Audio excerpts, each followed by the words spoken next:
Logical ডিসক্রিপেন্সির তালিকা প্রস্তুত, ইআরওদের কাছে পৌঁছে গেছে সেই লিস্ট। ইআরওদের তালিকা পৌঁছলেও এখনো প্রকাশ করা হয়নি।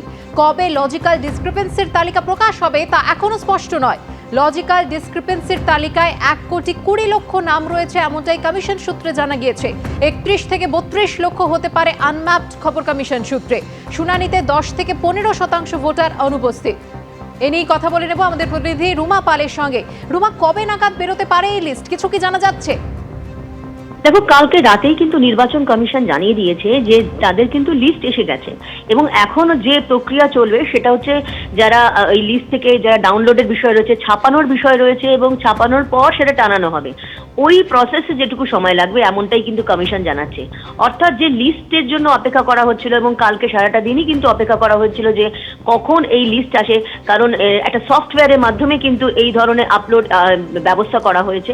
সেই সফটওয়্যার রেডি ছিল এবং পুরো রাতের বেলায় কিন্তু এই খবর আসে নির্বাচন কমিশন সমস্ত কিন্তু লিস্ট রেডি আছে।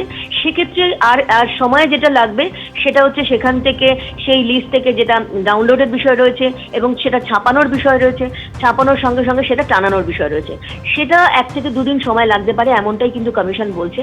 তবে যেটা ডেডলাইন, যেটা ইলেকশন কমিশন বেঁধে দিয়েছিল যে এখানে প্রত্যেকটা লজিক্যাল ডিসক্রিপেন্সি যেগুলো রয়েছে, অর্থাৎ যেখানে কিন্তু নাম ভুলের সাথে সাথে 7টা যেটা ক্যাটেগরি রয়েছে সেই সমস্ত যে ভোটারদের 1,20,00,000 সে তাদের কিন্তু নাম টানিয়ে দিতে হবে।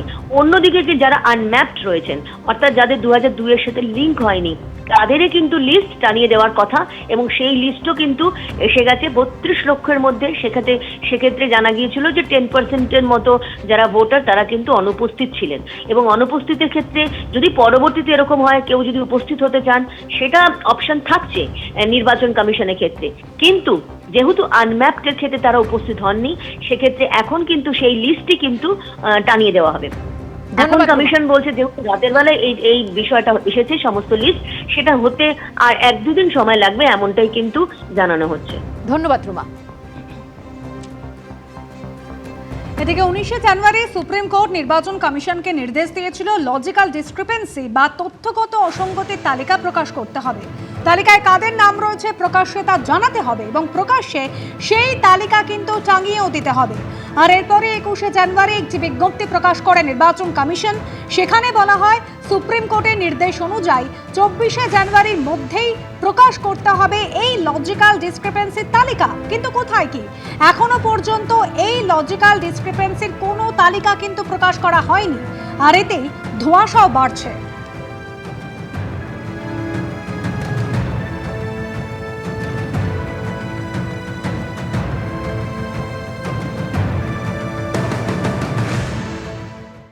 এবিপি আনন্দ, এগিয়ে থাকে, এগিয়ে রাখে।